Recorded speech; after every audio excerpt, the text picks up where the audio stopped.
Hello everybody, welcome to Space Engineers. Today we're going to be doing a short review of the Dominator dreadnought, which is this big ship I'm standing on top of. There she is, in all her glory. Very big ship. But before we get into the review and features, why don't you go down below and press the like button. There we go. Just do all the things YouTube likes. Like, comment, subscribe, all of that. Now then, let's get into it. Starting at the bow of the ship, we have a dual railgun array, top and bottom with a camera in the middle there. Look at that. The camera is actually facing a hollow LCD with the artificial horizon on it, so it will give you a little bit of more information whenever you're trying to aim. The armor around the railguns is some of the heaviest on the ship, featuring, well, of course, heavy armor, then blast doors, a little bit of blank space in here with some gyroscopes as well to protect the main body of the railguns, and then this is further reinforced with interior turrets and artillery cannons. Reaching closer to the midsection, we have a heat vent and spotlight for a little bit of decoration. Going even further back, we've got another artillery cannon forward facing. What's so interesting about these is that they're on an angle, using a hinge and some mag plates so they don't really clang out all that much. But this ship features, let's see, 6 on the front and then 4 on the back. So quite a few of these angled gun emplacements. It's got 2 artillery turrets and 2 assault cannons, 2 Gatlings on the very front here, and then 4 more assault cannons on the rear, all angled. Continuing along the midsection, we've got some maneuvering thrusters along with some of these beam blocks painted in weldless blue and orange, the colors of the ship's original faction. Coming up to the side here, we've got a LCD which can display any faction icon. I've just got it set to this for now for demonstrative purposes, as well as the antenna, and we'll get to the view bridge and the top deck here in a moment. Continuing along the back, we've got more interior turrets, some of the assault cannons. This one is aiming, or was aiming at something. Ooh, scary. Got the main reverse thrust here, being a large hydrogen thruster and some warfare ions stacked nicely on top of each other. Some interior turret to further protect them against missiles. Some more maneuvering thrusters, and a rear ball autocannon custom turret, I suppose, for anti-flak purposes. That camera's upside down, I'm realizing. Something to fix. At the very rear of the ship, we've got some truss decoy blocks to help angle fire away from the main body, as well as our primary thruster array, which is rather extensive, featuring, I think these are 6 large ion and then 6 large hydrogen and then a whole bunch of smaller supplemental hydrogen thrusters. Parabolic antenna for, I guess, redundancy. Heading along the top now, we've got our main down thrust here being 4 large hydrogens, some small ions and hydrogens. Then we've got another interior turret for more PDC, artillery cannon facing forward, of course, the GIP logo on top and bottom. Gotta know who owns the ship. Here is the view bridge, which is the easiest to control the ship from. Got yet another assault cannon. The ship is very heavily armed. The more beam blocks painted in weldless blue, another assault, artillery, some supplementary maneuvering hydrogens with yet another interior turret on the outside. And that about covers it. After this assault cannon here, we've got just more nose armor. And then we're back at the railgun array. The bottom of the ship, however, is slightly different from the top, especially at this midsection here, which features its hangar access. It is slightly offset, regrettably. I don't think there was any way to center this, but oh well. Instead of the view bridge, we've just got more beam block detailing, the GIP logo, connector. I think there's one on the top as well. Yep. So now that we've had ourselves a very quick look around the outside, let's get ourselves inside this ship. We're just going to walk along the top to enter through the view bridge connectors here. I'll have my light off for the duration of this so you can get a good understanding of the atmosphere.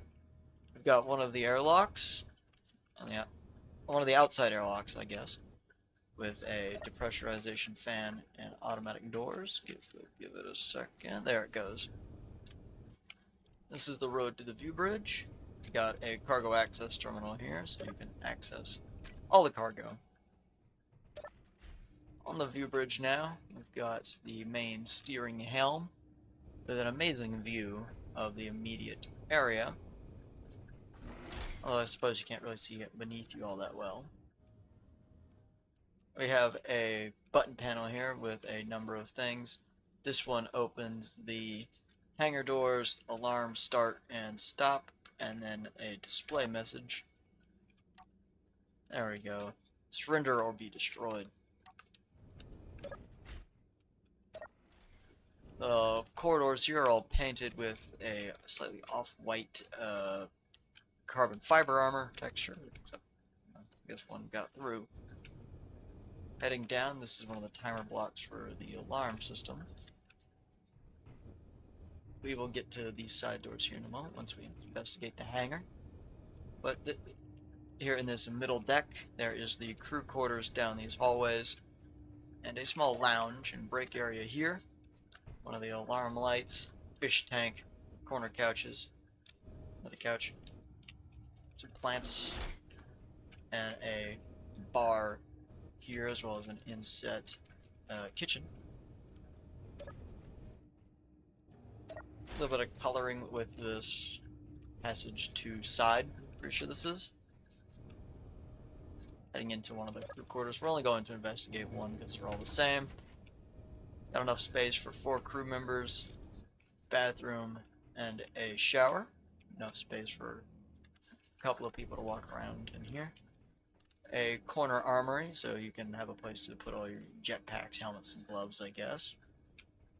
You can then further store some of your personal effects in your bedroom, or I guess your bed. Very into this hall, we've got another cargo access terminal, so you don't have to go all the way to the front of the ship, as well as access to the medical room. There we go. Got a medical station, the corner medical room, so you can recharge all your stuff. Down through here is another airlock. Just depressurizes this room so that in the event of a hull breach, every compartment isn't depressurized all at once. This is mainly a thoroughfare kind of room. A couple of these floodlights angled in.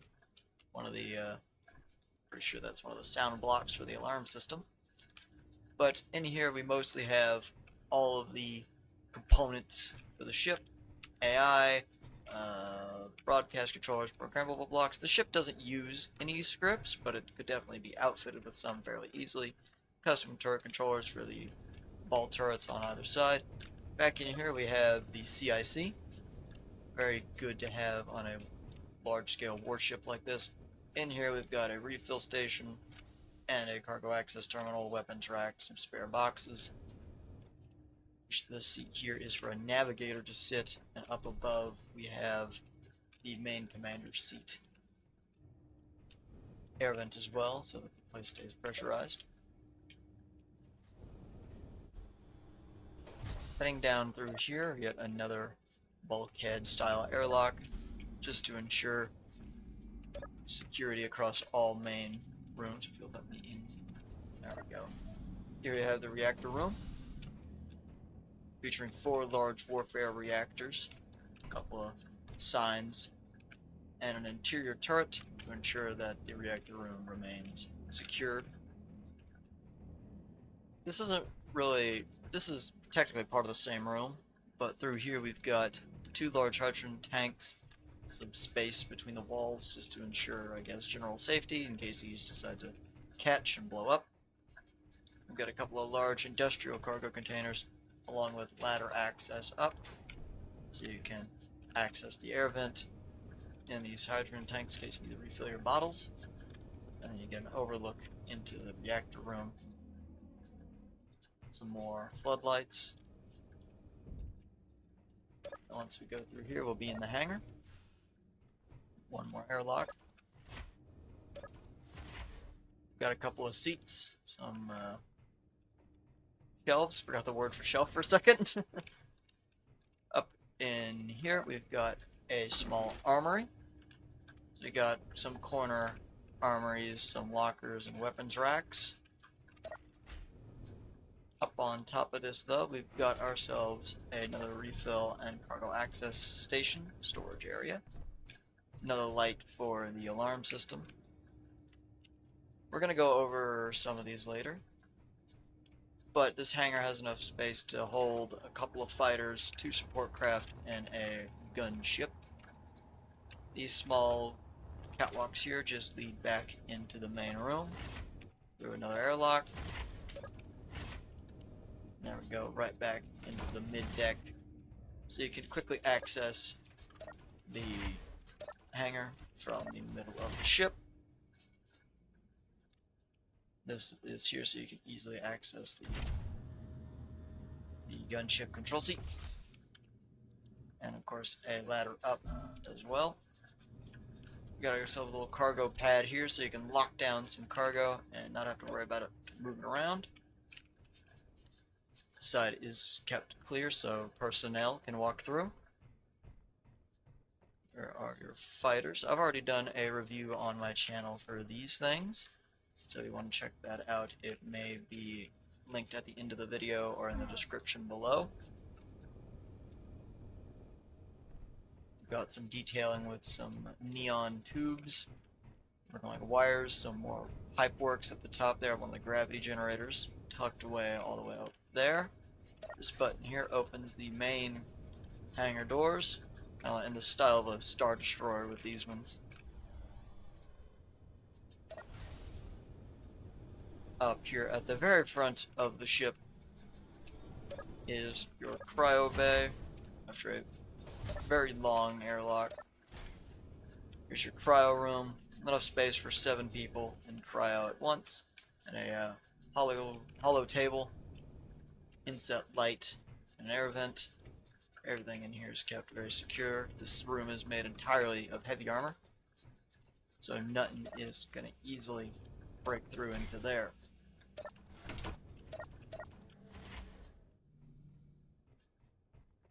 So yeah, there we go.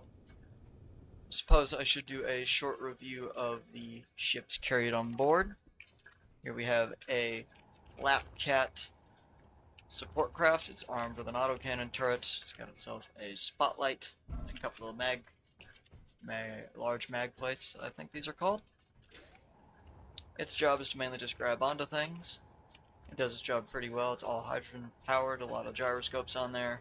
Highly skeletonized design to keep it lightweight and portable.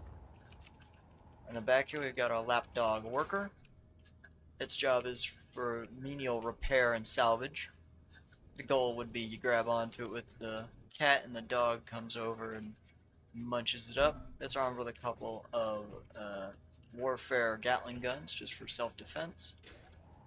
And then hanging above us here we have a Cavalier class gunship, primarily anti-fighter, but it can definitely threaten a weakened capital ship in the right situation. A couple of neon tubes on this one. All of these are painted in the obligatory orange and blue of the GIP, faction that owns the ship. And I suppose all that's really left to do is to see it in a combat situation. So I will see you guys when I get this thing into a fight. Alright, I've spawned in a red ship and moved it a bit further back, purely in the name of fairness, because otherwise the ship would not fare well against a Dominator. I've hastily outfitted it with some with some basic AI functionality, and we are just going to hand it over to the Factorum. We do have a hostile target marker, and it is moving in.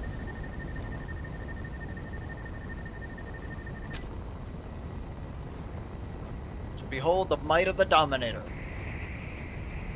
I'm going to try and strafe it first with some artillery shots before we get too far into this. Oh, those are both deflected.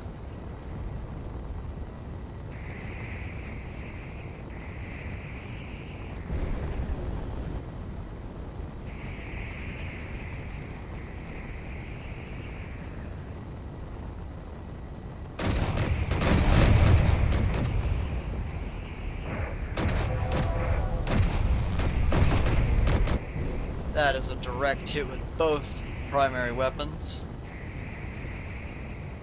I know I don't need to be engaging at such close range, but if I do, it just means I'm able to get off more shots than it can, especially with my heavier armament.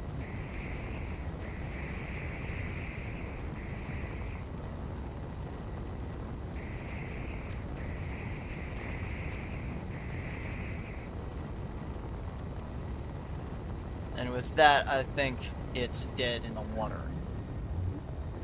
So a very short, one-sided fight.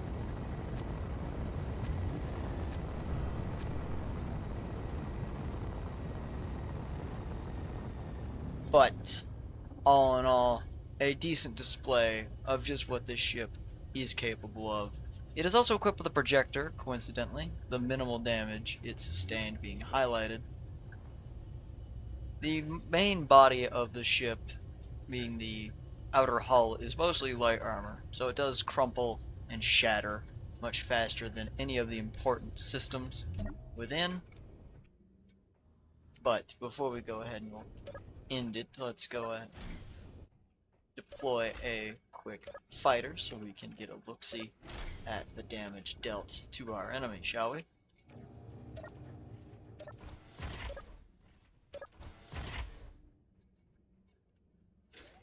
I think I will just take you. So the exit procedures for most of these ships are just turn on everything. And we're also going to turn on our gun just in case. Press P, and we are undocked and free to leave at our own discretion, assuming I don't take out my primary forward just by sheer chance of bad piloting. This ship is a little bit touchier than most of them, simply because it is so heavily gyroed. Gotta have as many gyroscopes on there as humanly possible. Look like it's gonna try and take it out even further. There it goes. But yep, here's the bottom of the red ship. I actually didn't know there was a large hydrogen tank there. You can see all the artillery shells that just crippled the front of it. And this is the power of a Dominator when used well.